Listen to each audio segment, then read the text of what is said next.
If you're a shower person, you will love the shower steamers. Just place one on the floor of your shower and let it dissolve.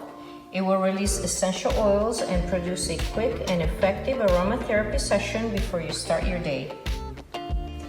For these DIY shower steamers, you will need 2 cups of baking soda, 1 cup of citric acid, some witch hazel, 80 drops of eucalyptus essential oils, and 40 drops of rosemary essential oils.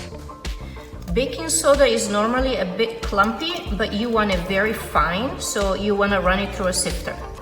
Now that you have sifted the baking soda, you want to add 1 cup of citric acid and mix them together.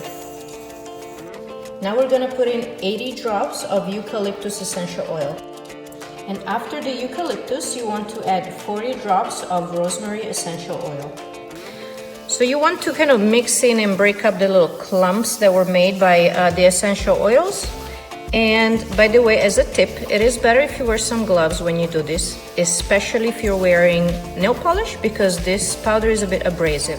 This witch hazel, we're gonna do a few spritzes at a time and then work it in until it achieves the right consistency and it holds together.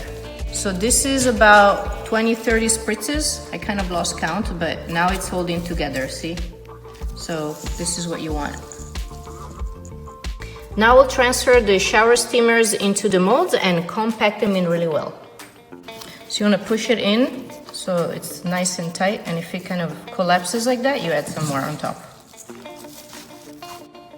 Now that the shower steamers are all compacted, you want to let them settle for overnight or for a few hours in the fridge.